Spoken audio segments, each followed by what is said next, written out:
Hello and welcome to the webinar today. My name is Carrie Berger and I'm an Extension Associate in the Forestry and Natural Resource Extension Program at Oregon State University, and I'm also the coordinator for the Northwest Fire Science Consortium. For those of you not familiar with the consortium, we are one of 15 fire science exchange networks that are funded by the Joint Fire Science Program. To learn more about the consortium or to sign up for a monthly newsletter, visit our webpage at northwestfirescience.org. So to avoid any noise interference, I have muted your audio. So if you have a question, please type it into the chat box. Also, I will be recording the webinar and will archive it on our website and YouTube channel. You can find both those web addresses in the chat window. So we have quite the lineup of speakers today, and I'm going to first introduce my colleague, Nicole Strong. Nicole is an assistant professor of practice in the College of Forestry at Oregon State University and is a forestry and natural resource extension agent. Nicole works collaboratively with all of our speakers, and so she's going to go ahead and introduce them to you today. So Nicole, thank you for being here, and go ahead when you're ready. Hi, thanks, Carrie. Thanks to all of our attendees today, and I really want to thank our Forest Service partners. They've put a lot of time into preparing this for you all. So today we have Ian Reed, who is a district ranger in the Sisters Ranger District on the Deschutes National Forest, James Osborne, our fire management officer, Wilbur Decky, a silviculturist, and Lorraine, I talked to you earlier today and everything, and I buffed it. Lorraine Guillory is the assistant fire management officer in fuels, and they are all going to help tell the story of the Milli Fire. Great, thank you, Nicole. So whenever the crew is ready, go ahead and tell your story. Okay, well, thanks, Carrie and Nicole. Good afternoon, everybody in Cyberland. This is Ian Reed, the Sisters District Ranger. Thanks for joining us today to talk about the Milli Fire. So here's our overview of what we're going to present to you all today, and we're going to make sure to leave ample time at the end for Q&A, discussion, and dialogue. Nicole mentioned our speakers. There's the sequence. Waiting for the slide to go ahead here. There we go. So before we get started, I just wanted to acknowledge a lot of the folks who helped with this fire. And those were the incident management teams. We had 3 different incident management teams that helped out on this fire, a Type 1, 2, and 3 team. So those incident commanders, John Pearson, Jake Ackerberg, Tanner Eccles, Doug Johnson. Also the acting line officers that were involved with it. We had an acting ranger, Amy Tinderholt, who was kind of thrown into the fire literally on her first week on the job. She did an excellent job managing the socio-political piece of it. Also our cooperators, Sisters Camp Sherman Fire Department, Oregon Department of Forestry, Deschutes County, all of the other cooperators that we work so closely with here in Central Oregon.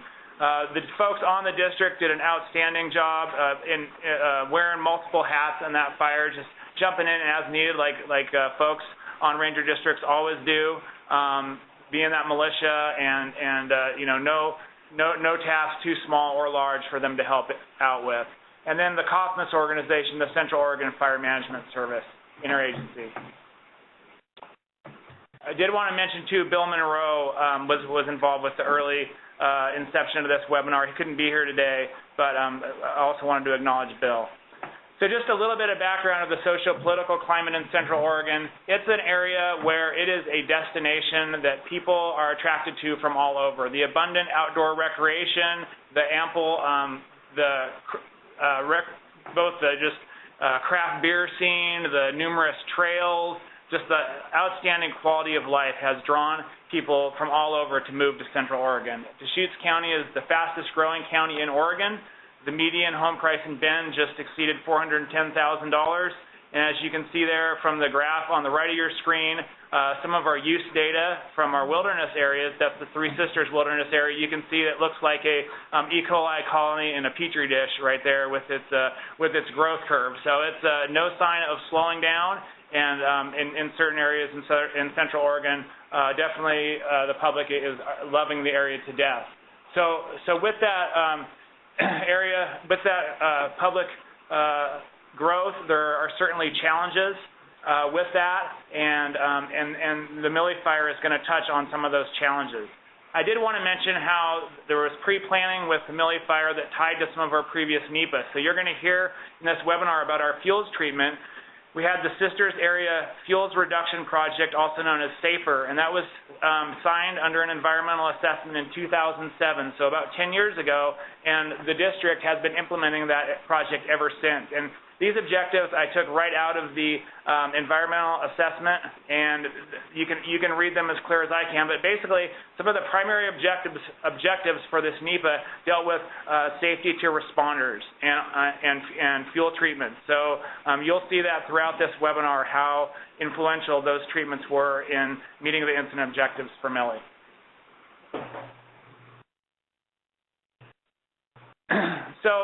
And I just wanted to mention, too, I've been here all of about 2 months. Last year, I was watching the Milli Fire from INCIWeb, as many of you other folks on this call probably were, too. So I wasn't actively involved with the fire. I am involved with the post-fire treatment, but you'll get to hear from a lot of people who were here on the front lines last summer when this fire was going on. So kind of our 4 take-home messages from today. The Sisters Ranger District is certainly a challenging and very complex fire environment due partially to that contiguous fuels that you see there in the background of that slide at the base of the Three Sisters wilderness, also the amount of WUI, wildland-urban interface around the community of Sisters. The veg management treatments were very important in meeting those incident objectives in Milli. There were undesirable impacts from the fire, first-order fire effects, as well as socioeconomic impacts, but overall the fire was managed with a high degree of success. And then finally, the importance of collaboration and building that social license for our continued and ongoing vegetation management treatment. I'm going to turn it over to James Osborne. Good afternoon, folks. James Osborne, Fire Management Officer for Sisters Ranger District Cascade Division. So that's just an outline. That slide there shows where Sisters is located on the Deschutes National Forest and in the relation to the state. So for the Sisters Ranger District and Cascade Division, we call it Cascade Division here for fire just for the fact that it's a service-first organization. It doesn't matter what color the trucks, the firefighting trucks are. They go to whatever response is closest. For the division, we average 65 incident responses, with 94% of those responses occurring in the wildland-urban interface. And as Ian mentioned, property values are quite high, anywhere from the mid-3s to low 700-800s million plus, with the certain communities we have known as Black Butte Ranch and some that are probably familiar with.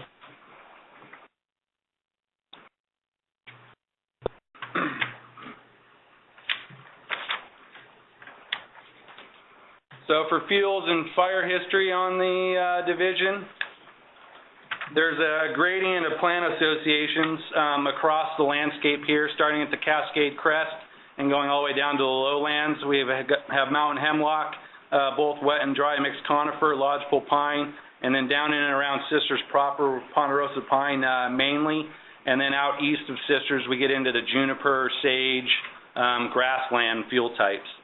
Up along the Cascade Crest we have mountain pine beetle infestation that started in the early 2000s, and large fire scars now dominate the Cascade Crest within the Sisters Ranger District boundary.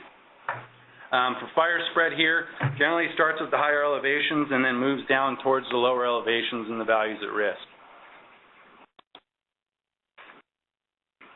This slide here just shows the representative field types picture-wise that we have on the landscape, the higher alpine environment all the way down to that picture down the far bottom right into that grass country. And then a few other photos showing the fire scars in areas around Sisters with the ponderosa pine, where we've done a lot of burning and fuels treatments to protect those values, which you'll hear about later. So this slide here shows fire spread and previous fire scars on the landscape. It represents well the terrain features that we have on the division and district. And this is, kind of that 100-year period. Bear in mind, most of the red you see on that map all started at about 2002 and has gone up until, the present. So that's not necessarily stemming from that 1900. And you see the totals there on the map, 192,000 plus since 2000. On here, you can see the highlighted ridge here. This is known as Green Ridge. That's the only area on the division that we have that fire actually plays its normal role and runs upslope faster than it does downslope. The rest of the area here all comes off the Cascade Crest and runs down towards the valleys at risk, which you have Sisters here, and then the corridor that runs towards Bend. And then in this area here, you have the Metolius Basin where Camp Sherman is located.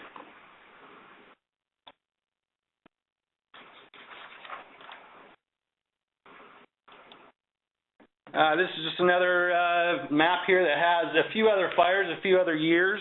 It goes from 2013 to 2016. Up along the Green Ridge area, you'll notice this zone here is where we had most of the fires that happened between that 2013 and 2016 area. And the only fire not represented on this map is Milli. I'm looking at now 49% of the total area burned on the Sisters Ranger District.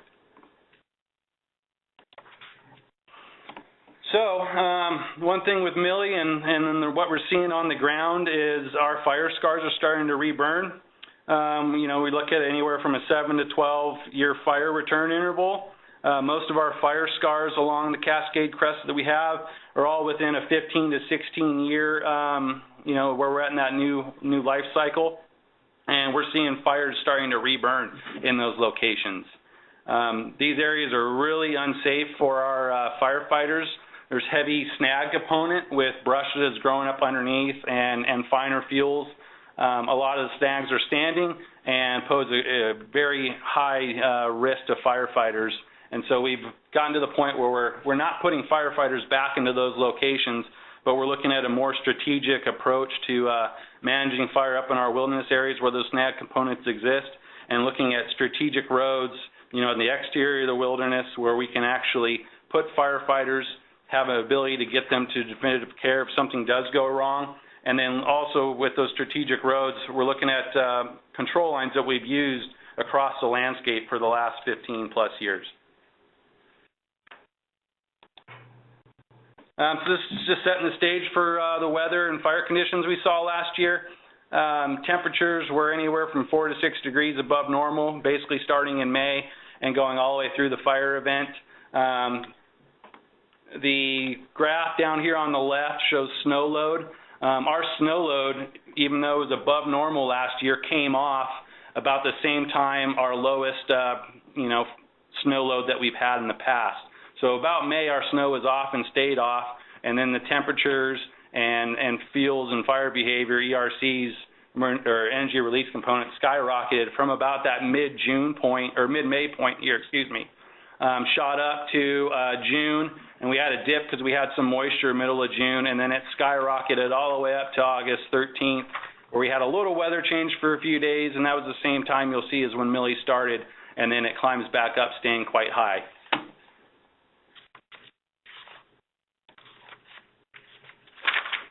So summary, August 11th is when it started. It was contained the 24th, 24,000 plus acres. As Ian alluded to, it was multiple type or incident management teams. We had various levels of evacuations, 1, 2, and 3. Most of the western side communities that sit west of Sisters were under evacuation level 3 for a week plus. You can see the cost there, and we didn't have any injuries that were significant, which is something to speak to. So just getting into some of the timelines of events, we'll quickly go through this. We took the lightning on the 10th of August. There's a couple fires listed there, the 34-acre and 25-acre fire. We had type 3 incident management teams on those, and then 3 other fires going on. So basically what we're getting at is our resources were tapped. And then both regionally locally and nationally, resources were tapped. If you can see the preparedness level 4 with the SIT report there next to it. And, you know, things were strapped, resources were tight. So on the 11th is when the fire first was reported. We had regional haze going on. The lookouts weren't able to see the fire. We ended up chalking it up as a false alarm, not being able to see or locate the incident. And we also had those other incidents going on, so we were focused on mop-up and things of that nature, trying to secure those other fires that we had on the district. That same day, well, the 12th, excuse me, on the 12th, so 8/11 is when the initial report came in. The 12th, we had some winds come through. It pushed all the smoke out. On the 12th, the previous fire I mentioned, the Deschutes fire, ended up having a spot that got thrown, a spot fire, and it went from 34 acres to over 2,000. So that took a great emphasis of resources and prioritizations, and that plays into, you know, what we were dealing with as Milli's getting reported as well. So this slide, you know, kind of shows the initial report of Milli. It picked up quite quickly, went from a single smoke to over 50 acres, burned into the old burn scar Black Crater fire from 2006. It was a full suppression fire from the get-go. It just happened to be a low priority due to the fact that it was very inaccessible, and there was a lot going on across the region and across the nation at this point in time. 8/12, so we immediately ordered a Type 3 team for this fire for Milli. That Type 3 team was diverted to that Deschutes fire that went over 2,000 acres and was threatening structures and pulled quite a bit of aviation asset, retardant planes, things of that nature to get that fire caught. And so we did have a weather change on the 13th. We engaged resources up into the wilderness, some repellers and things of that nature, aerial delivered firefighters, and we looked at ordering the Type 1 team out of the southwest on the 14th. So that reprieve, a little bit of moisture, like you saw on the slide with the ERCs, gave us a few days to get some things in place and look at a plan of getting lines going for suppression actions. So this map here, the origin of the fire was here. Burnt down across the slope here and across the terrain and ran off to the east.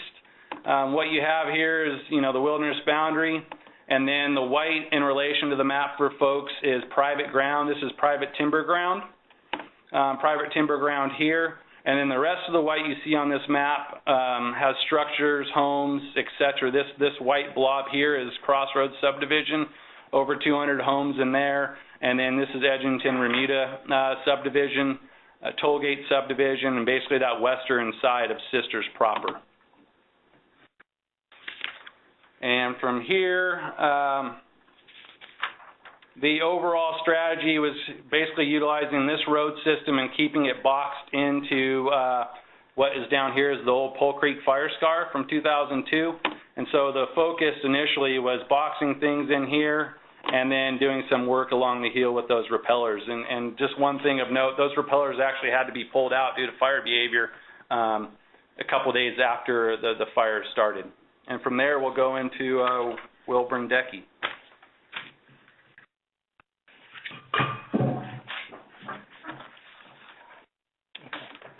Thanks, James. So this next section, I'm going to talk about resource impacts from the Milli Fire. Before I do, I want to just point out a few things that I'm going to refer to here in a moment. So Lava Camp Lake is a recreation campground area. We have Highway 242. This is an important scenic highway. Like James said, this is private. You have the wilderness boundary. Over 40% of the fire, approximately 40% of the fire was in wilderness. We have Whispering Pine Campground, trailheads. One thing to note is the Deschutes Creek. This is a wild scenic river corridor. I want to point that out. And with that, I'm going to move on to the resource impacts. There's a number of resource impacts resulting from the fire, but I'm going to just speak to recreation, wildlife, some riparian area, things that occurred, roads, and then briefly on vegetation, and then how we are responding, or how we responded and or how we're responding to those things from the Milli Fire. So first, recreation. Within the fire perimeter, there's approximately 50 miles of trails. These cross from hiking, biking, and horseback riding trails. As Ian said earlier, recreation is a big deal. In Sisters Country, about 20 miles are within Three Sisters Wilderness, 3 of which are part of the PCT, the Pacific Crest Trail. Emergency trail stabilization is planned for about 6 miles of trail in the fire boundary, and I'm going to get to more of that in a moment when I talk about the emergency response plan. In addition, as you can see in this photo, there's a hazard tree issue across the burn area, and we're planning on mitigating some of these in some places, having current and foreseeable future trail closures, and just having to deal with a lot of trail issues therein. In addition, there's some campgrounds that were impacted. The photo you see here is Lava Camp Lake. We had to close some campsites, others are open.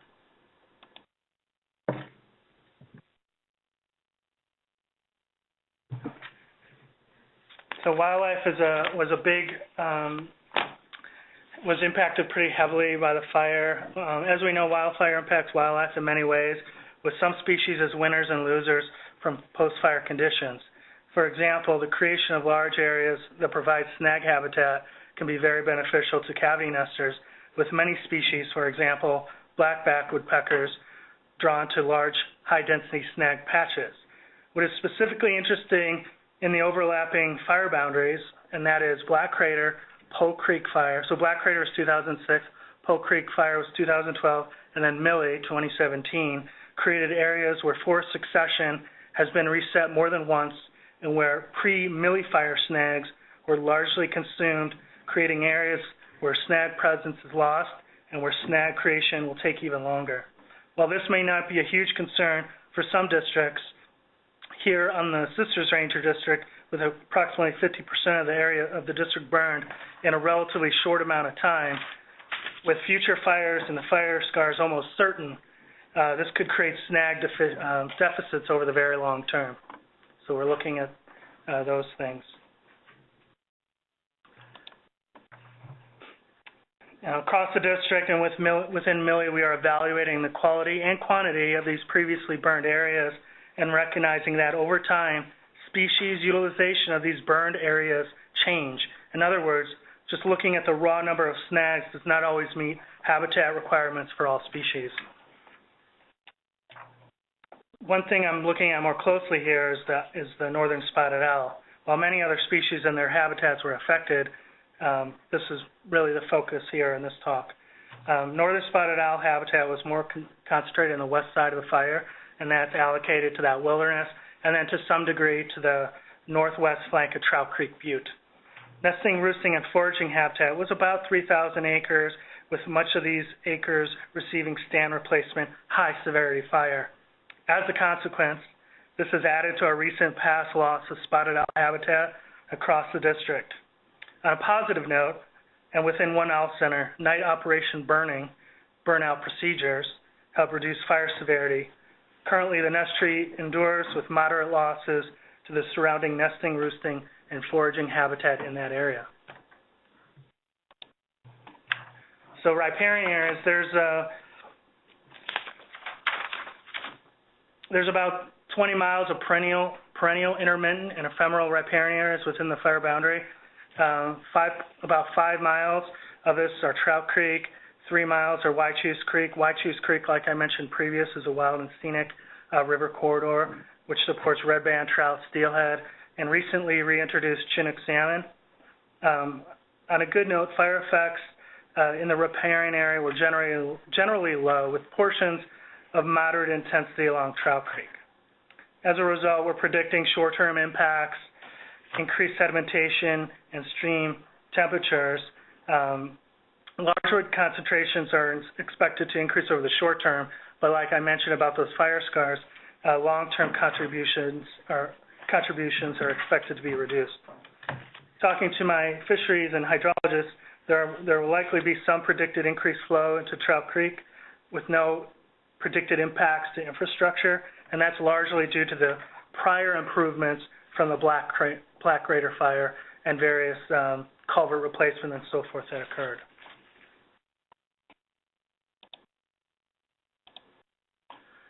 So forest cover loss. There was approximately 240 million board feet within the Milli burn boundary.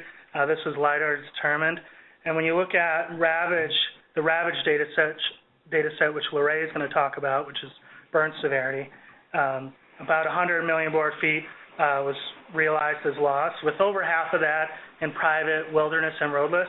Now, when we look at just contiguous stand replacement hot patches, so areas that are 5 acres and greater outside of private, wilderness, and roadless, we get about approximately 20 million board feet.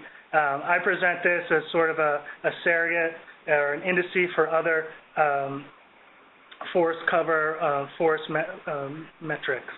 Now, it can be said that a large snag pulse was created within this large area, but it implies also that there's an increased stand initiation phase of forest development. Now, all this is basically first-order fire effects, and so we don't have a full realization of complete loss until we are a few years down the road. Highway 242, like I mentioned, is an important scenic highway with seasonal closures, fire with stand replacement in much of this corridor. Due to public safety concerns and danger tree conditions, suppression repair work included falling and removing, as well as contour falling and retention in this corridor. ODOT, which was an important partner of ours, also instrumental in implementing this work. We continue to work with them regularly. We're also noticing topsoil movement has already occurred, but will likely be fully realized this spring. The plan is that signage will be added this year, and the road is expected to reopen this summer, which would have likely not been possible without the Milli Fire suppression repair work. So BEAR, or the Bear Area Emergency Response, is a team, was established for this fire, and is a team of trained professionals to address emergency situations through goals of protecting life, property, and critical natural and cultural resources. Time is of importance with prioritization based on effectiveness of treatment. And in the case of Milli, road and trail treatments, invasive weed treatments, public safety signage form the treatments within the emergency response funding. And as a side note, the total BEAR funding for this project for Milli was approximately $130,000. So in the interest of time, we're going to blow through this slide, but there's 3 post-fire decisions that are going to be made for Milli Fire recovery, and we're in the process of finishing public comment right now. The 3 recovery projects have different purpose and needs, and one is danger tree abatement along the road system. The other one is a small 250-acre salvage sale, and the third is reforestation and site preparation. All 3 are going to be conducted under categorical exclusions under the NEPA process. Hope to have them signed by June of 2018.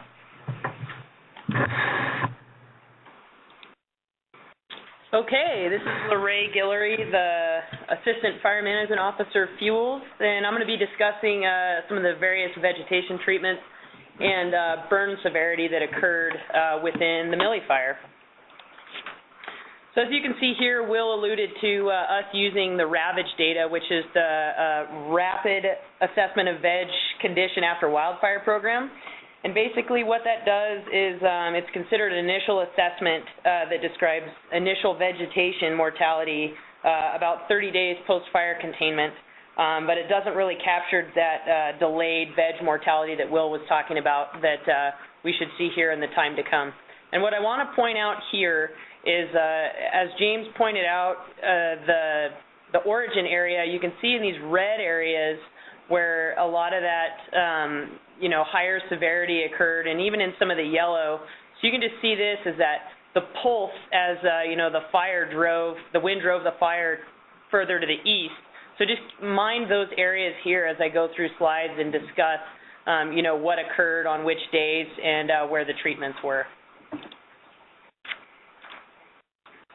So how are we framing effectiveness? And I just want to put this in everyone's heads here that we're really focused on, some of those initial first-order fire effects and fire behavior that was witnessed within the treatment areas. So consumption, perhaps some of the initial mortality, but really what we're focused on here is how controllability of the Milli Fire it was influenced by past treatments, and they really helped the IMT personnel, the incident management personnel, aid in their decision making. So second order fire effects such as delayed mortality, soil erosion, things like that aren't really going to be a focus of I guess the effectiveness of what we're talking about here from those past vegetation treatments.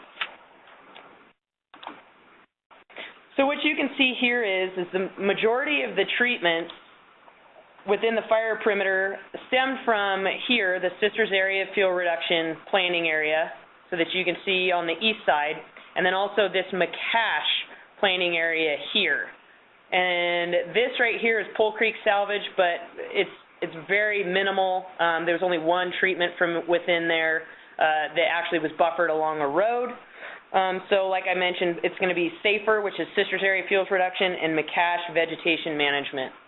And so what I did is queued up about a 300-foot buffer all the way along the perimeter of the fire to capture past treatments that we had logged into the Forest Activities Tracking System database to really take a look at what was out there and how that influenced what the incident management teams did.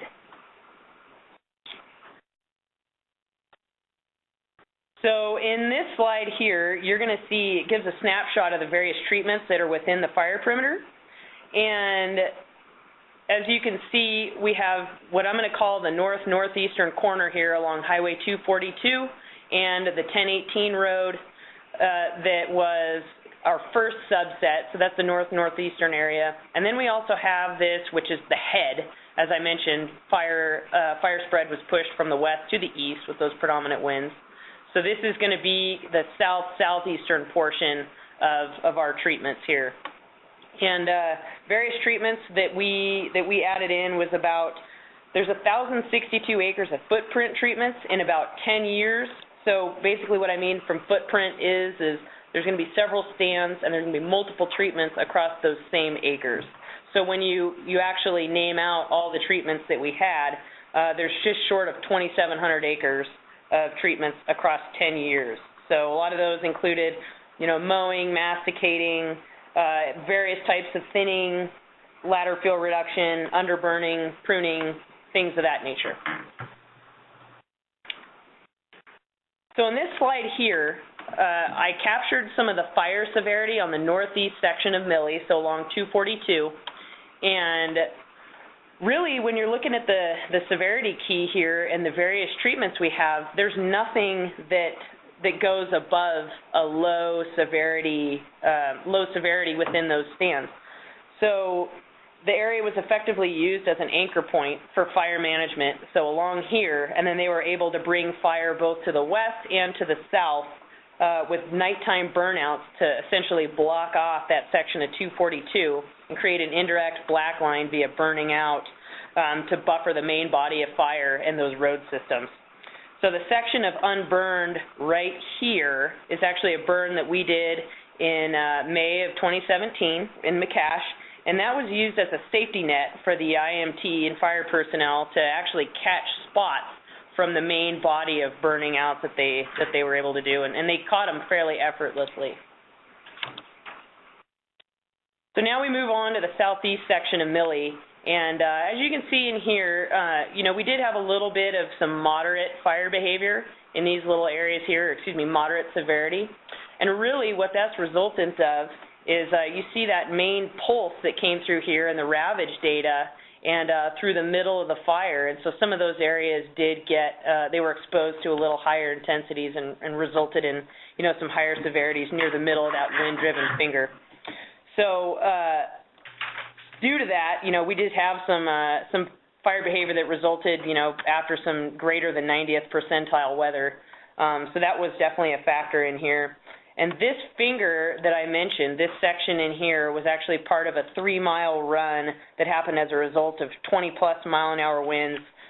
But you can still see on the periphery, both to the north and south, the treatments in place did enable fire personnel to create some control lines, whether that be, direct, indirect, dozer lines, roads, hand lines, to contain the fire. So the vast majority of severity still resides in the unburned to low range. And so, like I mentioned before, the difference between the footprint acres, and the total acres is, a lot of stands where we're going to subject it to multiple treatments. And so this next series of slides shows a particular unit that underwent a series of treatments over time to fulfill what we said we would do in the NEPA. And you're going to see a thin mow burn progression, which is common around here across Central Oregon, really, to reduce ladder fuels and reintroduce fire to the fire-adapted ecosystem. So in this slide here, you see the existing condition of a stand that hasn't really seen fire in a while, and as a result, it includes several stems to the acre with a fairly high potential to convey fire into the canopies via ladder fuels. So in this slide, we see a lot of the small diameter material is masticated and a ladder fuel reduction has occurred.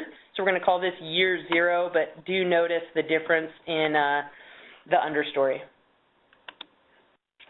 And then here we're looking at 2 to 3 years post-thin and mastication. And as you can see, some of the grasses and finer fuels are beginning to come back.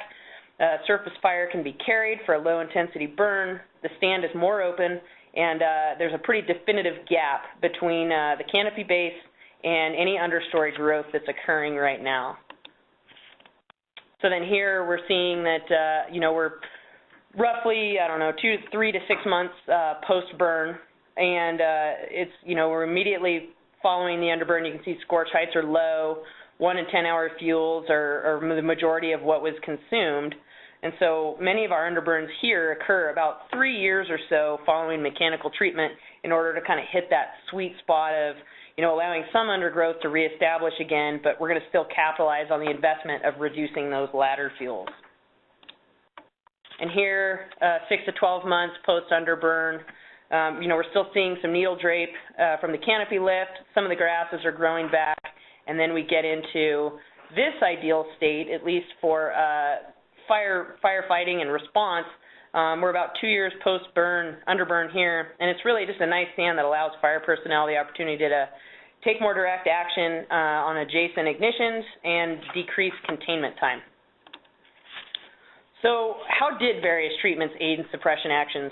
And you can see a list of some of the characteristics that a fuels treatment effectiveness monitoring team listed here as they went through and looked at the various treatment areas. But really what we can see in the list is that treatments located in the Milli Fire largely reduced or suspended fire spread in some pretty key areas where predominant winds out of the northwest would naturally want to push the fire and threaten values at risk, because as you saw on earlier maps, the town of Sisters and outlying communities were directly to the east, northeast.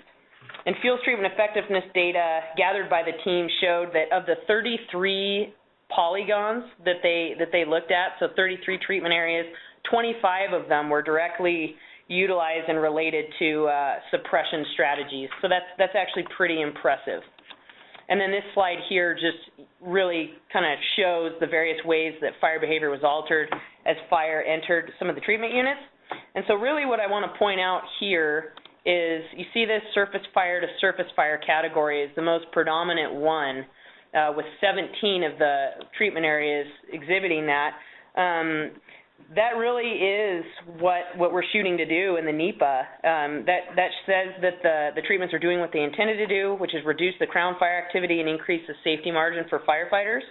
And we're exposing personnel to less crown fire and more surface fire. So of this data, we really see that in 3 treatment units, crown fire activity was sustained inside and outside the unit, which could potentially be attributed to some 90th plus percentile conditions.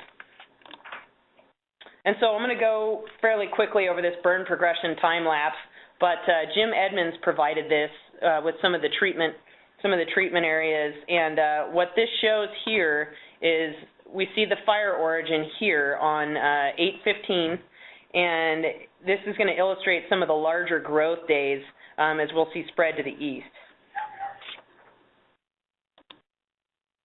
Over the course of 3 days, you can see spread to the east-southeast and as west-northwesterly winds push it towards White Shoes Canyon. And approximately from here to here is about an 8-mile run, not all at once, but like I said, over the next 3 days. So in the days to come, there was decisions made to implement suppression actions just based off these pushes here and also, as we'll see later, to the west.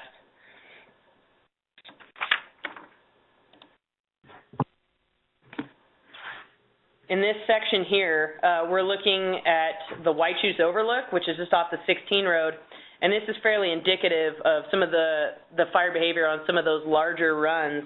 So the photo on the left shows, you know, a lot of the crown fire activity, and then the photo on the right is the result of what happened, you know, a few months later. You can see some of those areas of high severity.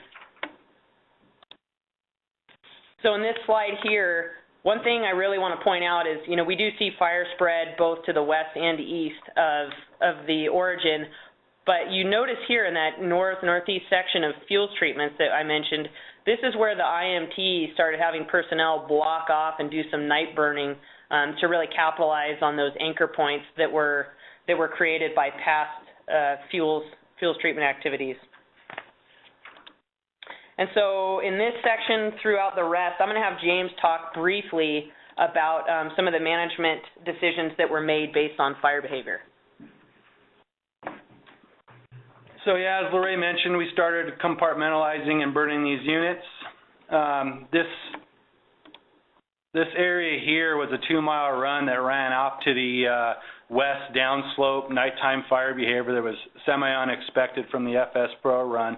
And with that, had us engage fire in and along this area over time. We were not super successful with that based on conditions, as you'll see happening here. We chose to burn this area up into the lava flow, and then the conditions I mentioned is we had a northeast wind coming into this location, and it actually pushed our burnout upslope and against what we were expecting. Our hope was to be able to actually buffer the slope down with some aerial firing to try to minimize mortality and severity within the stand of timber here, but was unsuccessful due to smoke conditions and not being able to do any aerial firing.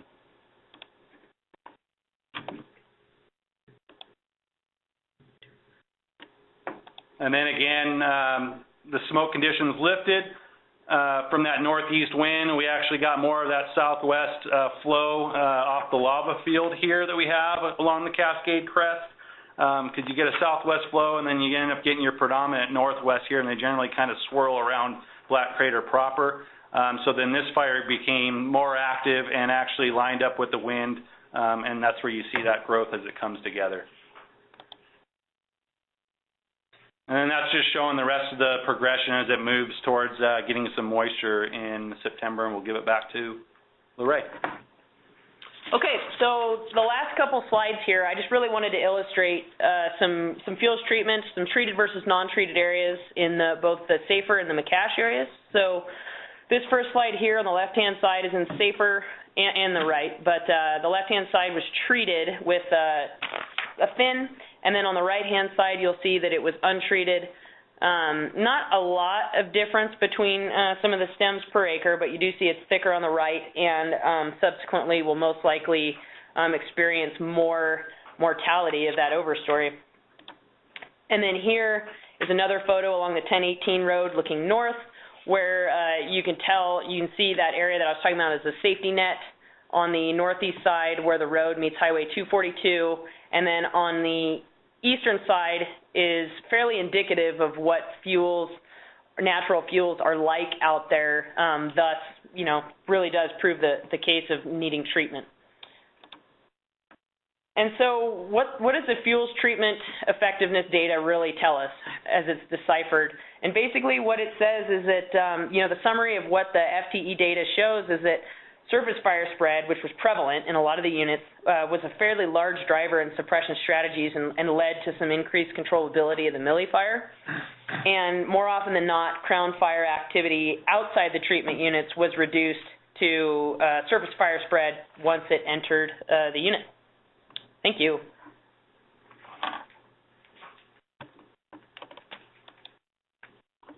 And this will be transferring over to Nicole. All right. Thanks, Lorraine. Thanks, team. We wanted to just spend a second talking about the role that the Forest Collaborative played in building social license that allowed all of this implementation to occur. And I should say, I'm going to tell a little bit of the DCFP, the Deschutes Collaborative origin story, but much of this happened before I came on. So the Deschutes Collaborative formally was organized in 2010 when Collaborative Forest Landscape Restoration Program funding was made available. But way before that, there were people already getting together to try working together rather than fighting each other. And people like Tim Lilleboe of Oregon Wild, Bill Anthony, who is the district ranger then, my predecessor, Steve Fitzgerald, Dave Stowe with the Sierra Club, many others, Marilyn Miller, were all part of this Blaze Meadow pilot project, which started in 2005, where folks relied on shared learning and field tours and finding common ground to work on some implementation. So that kind of happened before the collaborative was formally organized.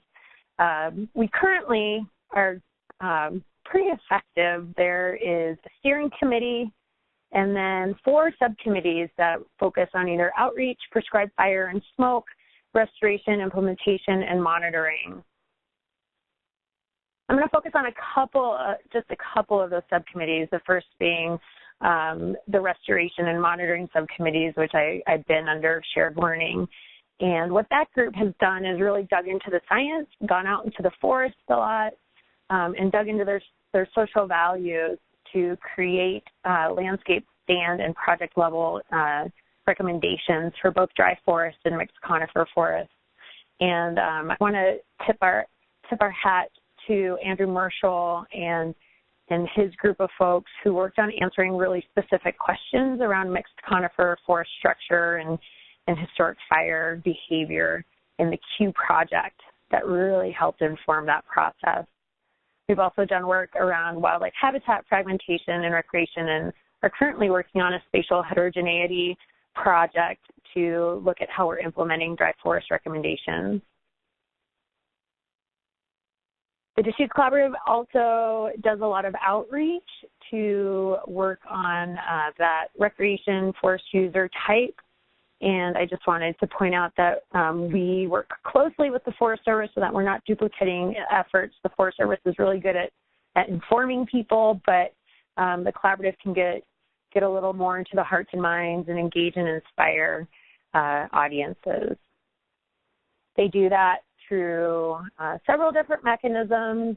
We've put on several public tours before my time, or the Pole Creek Fire bus tours. I think hundreds of people were taken out to look at the fire in those forests.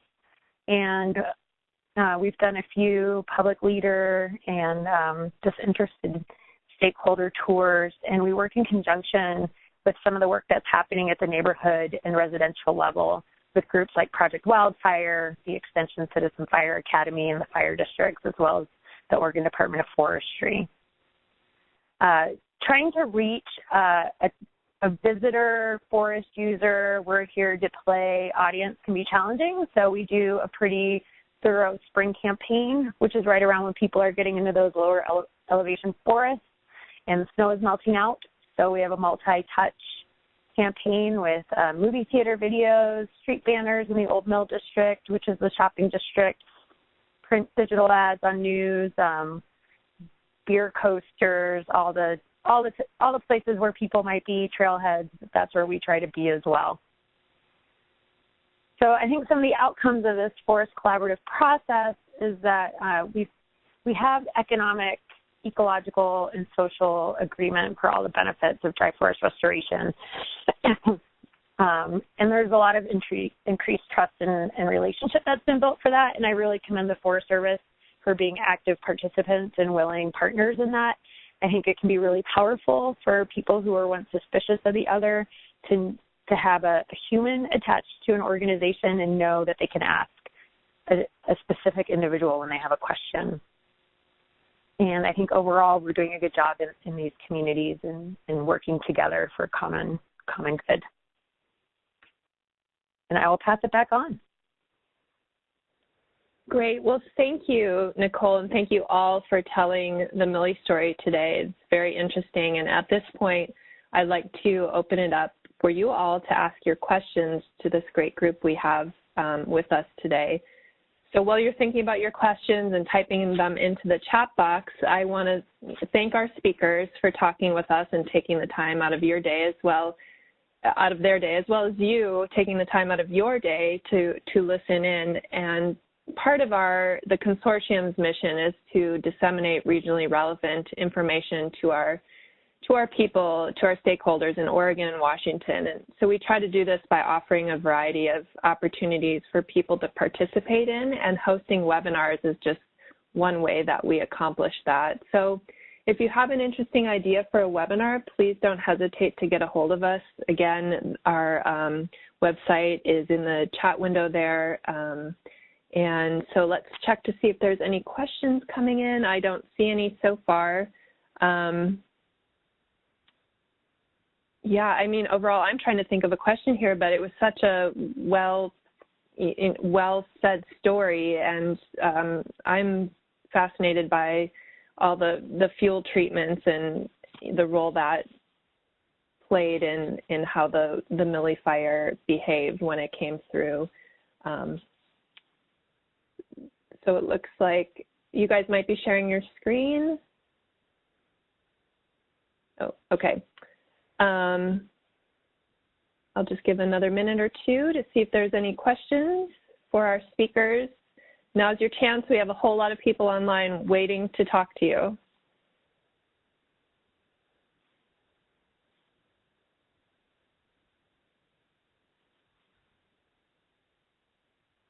Oh, okay. I do have something.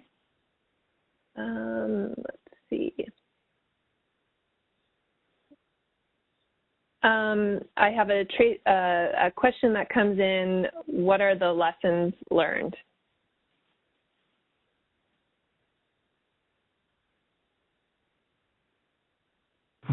Okay, so this is Ian, and I think, there were several lessons learned, and I'm kind of looking back with some hindsight bias since I wasn't here, but our primary objectives for fire management are always going to be firefighter and public safety.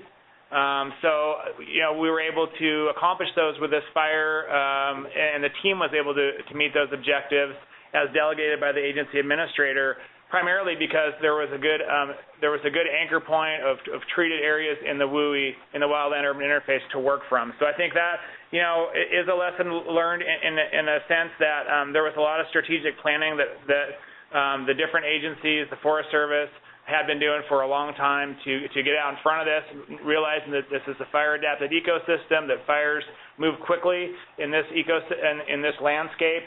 With those prevailing northwest winds as they come downhill from the crest of the Cascades. The Cascades are a lightning rod of sorts, and you're going to have those days in August where you have a high number of starts and some real difficult decisions have to be made about resource prioritization. So I think that's a lesson learned. I mean, another one is that we need to be looking out beyond the wildland-urban interface. We've been spending a lot of time in there, but we need to be looking out even farther now to try to find some other ways to get some strategic fuel breaks out in the backcountry a little bit farther. So that's something we're looking at with some of our out-year planning. We're looking at the Green Ridge project.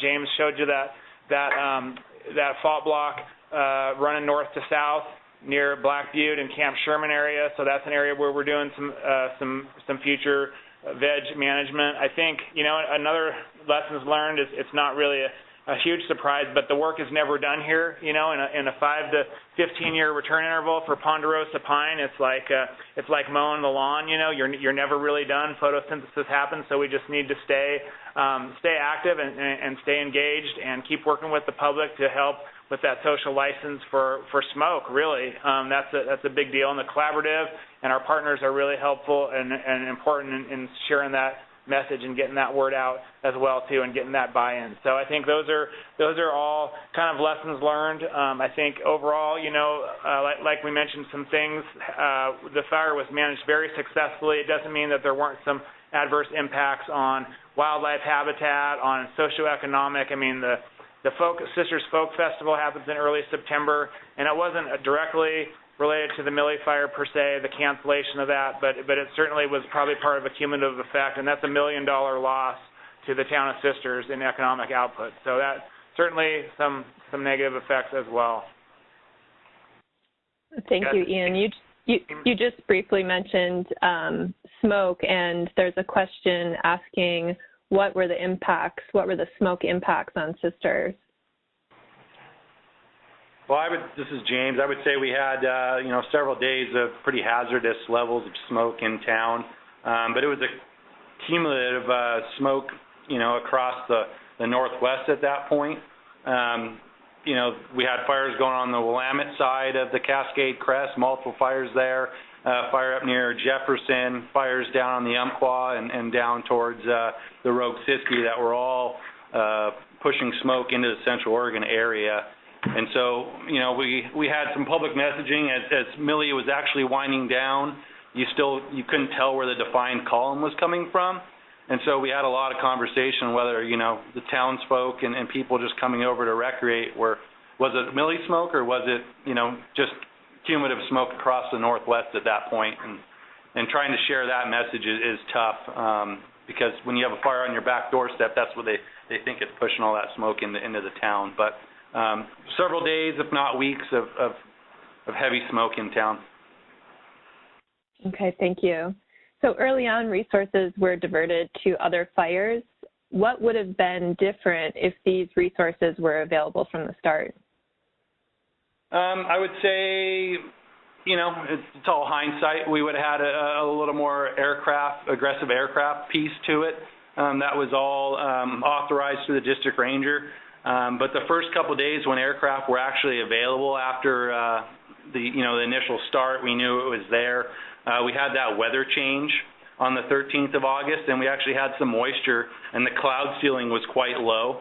And so we weren't actually even able to get aircraft in there until the days that we actually started using it, which was, I think, about the 15th, 16th, and then the 18th was that major growth day off to the east. So I would say, hindsight, maybe something a little different, but probably not a whole lot. It's just based on a lot of other factors. Okay, great. Thanks. Are you able to quantify the cost of pre-treatment versus the higher cost of not doing it, or is that part of post-fire analysis? They talk about this helps communities estimate the actual value of investing in pre-treatment. That's a great question.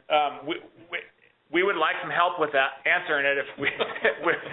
If we don't know it here offhand, we would love somebody from academia research side to help us with that. I think, Lorraine mentioned the fuels treatments here. So, there's kind of four pieces. There's commercial thinning, non-commercial thinning, mowing and burning, and then even some pruning mixed in.